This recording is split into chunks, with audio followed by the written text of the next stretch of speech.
राज्यसभा चुनाव में बीजेपी ने सीएम योगी की रणनीति से उत्तर प्रदेश में बड़ी जीत दर्ज कर ली है। पार्टी ने 8 उम्मीदवार उतारे थे और सभी को जीत मिली है। समाजवादी पार्टी के 3 कैंडिडेट थे लेकिन एक हार गए हैं। राज्यसभा चुनाव में इस शानदार जीत के बाद बीजेपी खेमे में जश्न का माहौल है।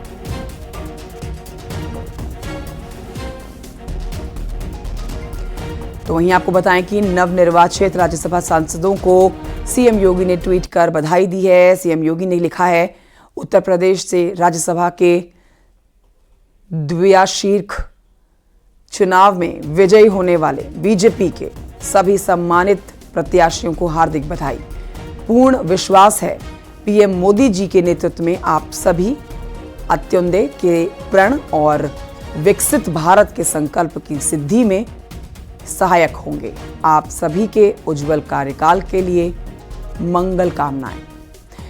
मुख्यमंत्री योगी आदित्यनाथ का सोशल प्लेटफॉर्म एक्स का ट्वीट आपके सामने है। साथ ही कह रहे हैं कि जीत के बाद बीजेपी के नवनिर्वाचित राज्यसभा सांसदों को उन्होंने बधाई दी है और क्या कुछ कहा है, सुनिए। देखिए, माननीय प्रधानमंत्री जी के जो किए गए सेवा के कार्य हैं, ये उसकी जीत है। माननीय मुख्यमंत्री जी ने जो कठोरता से उत्तर प्रदेश की सरकार को चलाया, जिसके कारण से आज उत्तर प्रदेश भयमुक्त प्रदेश बना है, गुंडा मुक्त प्रदेश बना है। और व्यापारियों के लिए जो काम माननीय मुख्यमंत्री जी और हमारे देश के प्रधानमंत्री ने जो किया है, आज जमाना था उत्तर प्रदेश के अंदर व्यापारी सुरक्षित नहीं था। व्यापार करने के लिए व्यापारी पीछे हट रहे थे, दूसरे राज्यों में जा रहे थे। आज व्यापारी करने के लिए आज सबसे ज्यादा पसंद की अगर कोई राज्य बना है वो उत्तर प्रदेश राज्य है और व्यापारी खुल के व्यापार कर रहे हैं। कहीं ये एक संकेत है कि लोकसभा के चुनाव में उत्तर प्रदेश 80 में से 80 सीट मोदी जी को तीसरे बार प्रधानमंत्री बनाने के लिए तैयार है। मैं तो कह रहा हूं सर, इसका ये संकेत है कि 80 में से 80 लोकसभा की सीटें प्रधानमंत्री मोदी जी को तीसरे बार प्रधानमंत्री बनाने के लिए ये एक बहुत अच्छे शुभ संकेत है। और देखिए आज क्या होने वाला है, इस पर जानकारी हमारे सहयोगी संकेत देंगे। इस समय लाइव हमारे साथ जुड़ गए हैं राजधानी लखनऊ से। संकेत, ये तो होना ही था। अब बीजेपी ने अपने 8वें उम्मीदवार संजय सेठ को जब मैदान में उतारा तो जीत पक्की करके, गुणा भाग करके ही मैदान में उतारा था। और अब एक बड़ी जीत, पार्टी के कार्यकर्ता से लेकर मुख्यमंत्री योगी आदित्यनाथ हर कोई खुश है और इसके लिए एक बड़ी जीत और 80 की 80 लोकसभा की सीटें जीतने का भी अब बीजेपी का दावा जो है वो और पक्का वो करती हुई नजर आ रही है। आज क्या होने वाला है, इस पर जानकारी दीजिए। बिल्कुल, भारतीय जनता पार्टी ने बहुत सधी हुई रणनीति से के तहत ये 8 प्रत्याशी चुनावी मैदान में उतारे और भारतीय जनता पार्टी ने बेहतर चुनावी प्रबंधन से ये सभी 8 प्रत्याशी को चुनाव भी जिता दिया। लेकिन जो राज्यसभा के दौरान जो सियासी हलचल हुई, उसका सीधा असर लोकसभा चुनाव पर जाना है। लोकसभा चुनाव नज़दीक हैं, अगले महीने आचार संहिता की चर्चाएं हैं। तो ऐसे में एक बात साफ है कि कहीं ना कहीं भारतीय जनता पार्टी के जो कार्यकर्ता हैं उनको मनोवैज्ञानिक बढ़त भी मिली है इन नतीजों से। और जिस तरीके से समाजवादी पार्टी में बड़ी टूट हुई है, समाजवादी पार्टी के 7 विधायकों ने क्रॉस वोटिंग की है, 1 विधायक मतदान करने नहीं आई। अब उनका भी माना यही जा रहा है कि समाजवादी पार्टी के पक्ष में नहीं है। ऐसे में अब भारतीय जनता पार्टी ने जो अपने तमाम लोकसभा की सीटें हैं वहां पर भी समीकरण साध लिए हैं। बीजेपी अगर बात करें रायबरेली लोकसभा की, तो मनोज पांडे जो कि वहां से मौजूदा विधायक हैं और कांग्रेस के खाते में लगातार ये सीट रही, सोनिया गांधी वहां से सांसद हैं। हालांकि वो इनकार कर चुकी है कि वहां चुनाव नहीं लड़ेंगी, लेकिन इतना तय है कि भारतीय जनता पार्टी ने वहां पर अपनी जमीन मजबूत करनी शुरू कर दी है। मनोज पांडे की एक पार्टी के कार्यकर्ता के चेहरे पर देखी जाएगी, उतनी ही मायूसी विपक्ष की पार्टी समाजवादी पार्टी के चेहरे पर देखी जा सकती है। शुक्रिया आपका संकेत, जानकारी के लिए। मुझे सिर्फ इतना ही कहना है कि भारतीय जनता पार्टी द्वारा सत्ता का जितना दुरुपयोग किया और बेतहाशा धन बहाया, उसी का परिणाम है ये राज्यसभा का चुनाव। क्या लगता है अब आपकी क्या प्राथमिकता होगी? प्राथमिकता राष्ट्रीय अध्यक्ष जी से बैठकर तय करेंगे। आज कैसे बता दें हमारी प्राथमिकता क्या है? और इस पर बताएं आपको, मुख्यमंत्री योगी आदित्यनाथ आज दोपहर बाद प्रयागराज पहुंचने वाले हैं और सीएम योगी प्रयागराज में पीएम मोदी के 2 मार्च के दौरे की तैयारियों का जायजा लेने जा रहे हैं। 2 मार्च को प्रधानमंत्री नरेंद्र मोदी प्रयागराज के परेड मैदान में डेडिकेटेड फ्रेट कॉरिडोर का उद्घाटन करने जा रहे हैं और पीएम मोदी के दौरे से पहले मुख्यमंत्री योगी आदित्यनाथ तैयारियों की समीक्षा करेंगे।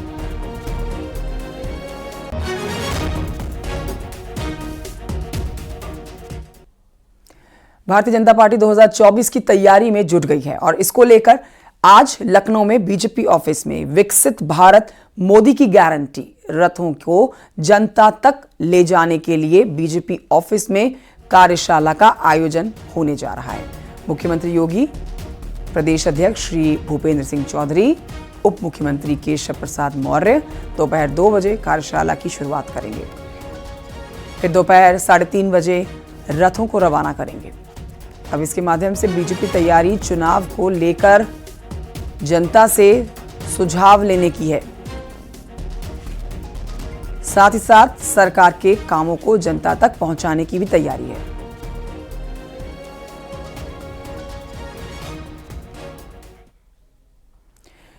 पीएम किसान सम्मान निधि की 16वीं किस्त का इंतजार अब खत्म होने जा रहा है। प्रधानमंत्री नरेंद्र मोदी आज 16वीं किस्त जारी करने जा रहे हैं। प्रधानमंत्री किसान सम्मान निधि योजना के तहत किसानों के खाते में सालाना 6,000 रुपए भेजे जाते हैं। किसानों के खाते में ये राशि हर 4 महीने के अंतराल में 3 किस्तों के माध्यम से ट्रांसफर की जाती है। हर किस्त में 2,000 रुपए दिए जाते हैं। डीबीटी के माध्यम से किसानों के बैंक खाते में किस्त के पैसे भेजे जाते हैं।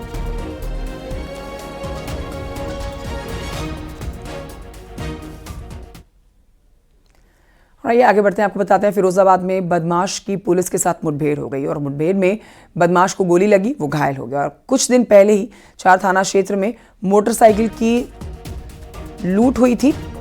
पकड़े गए आरोपी शिवा पर आधा दर्जन मुकदमे दर्ज हैं। लूट की मोटरसाइकिल, तमंचा भी बरामद हो चुका है। थाना मक्खनपुर के बिल्टीगढ़ चौराहे के पास मुठभेड़ हुई है।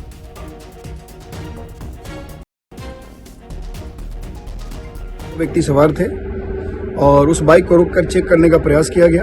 वो रुके नहीं, भागे और उन लोगों ने हमारी टीम पे अटैक भी किया। हमारी टीम की तरफ से जवाबी कार्रवाई हुई और उसमें कुछ दूर जाकर के वो बाइक लड़खड़ा के गिरी। वहां पर पहुंचने के बाद देखा कि वहां पे एक जो बदमाश था वो भागने लगा, एक वहीं गिरा पड़ा था। हम लोगों ने तत्काल जो गिरा था उसको उठाकर यहाँ से हॉस्पिटल भिजवा दिया और जो भाग रहा था उसको पकड़ने के लिए हमारी टीम पीछे कॉम्बिंग करने लगी। उसको भी दौड़ा के पकड़ लिया गया। और आइए आगे बढ़ते हैं महाराजगंज से खबर, जहां पर कार सवार बदमाशों और पुलिस की मुठभेड़ हुई है और मुठभेड़ में 2 बदमाश घायल हुए हैं, जिन्हें गिरफ्तार करके अस्पताल में भर्ती कराया गया है। इलाज के बाद अब जेल में डाल दिया गया है। दोनों बदमाश क्राइम ब्रांच के अधिकारी बनकर लूट की वारदातों को अंजाम देते थे। बदमाशों से 16 लाख रुपए कैश, तमंचा, लूट में इस्तेमाल सामान बरामद कर लिया गया है। कार भी बरामद की गई है। नौतनवा थाना क्षेत्र के सुंडी का मामला है।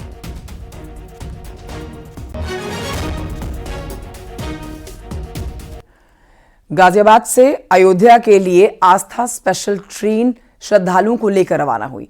केंद्रीय मंत्री जनरल वीके सिंह ने हरी झंडी दिखाकर आस्था स्पेशल ट्रेन को रवाना किया है। गाजियाबाद से अयोध्या जाने वाली ये दूसरी आस्था स्पेशल ट्रेन है।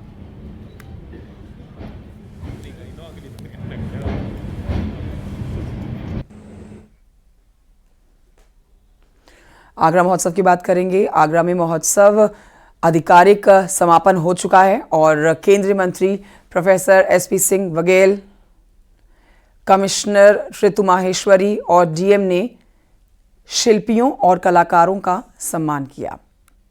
ताज महोत्सव 17 फरवरी से शुरू हुआ था।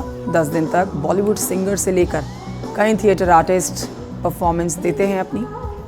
समापन के मौके पर कमिश्नर ने घोषणा की कि शिल्प मेला 2 दिन के लिए और आगे बढ़ाया जाएगा। अब 29 फरवरी तक ताज महोत्सव के तहत शिल्प मेला लगा रहेगा, लेकिन सांस्कृतिक कार्यक्रम नहीं होंगे। महोत्सव के समापन के दौरान बॉलीवुड की मशहूर सिंगर तुलसी कुमार ने समावाद दिया।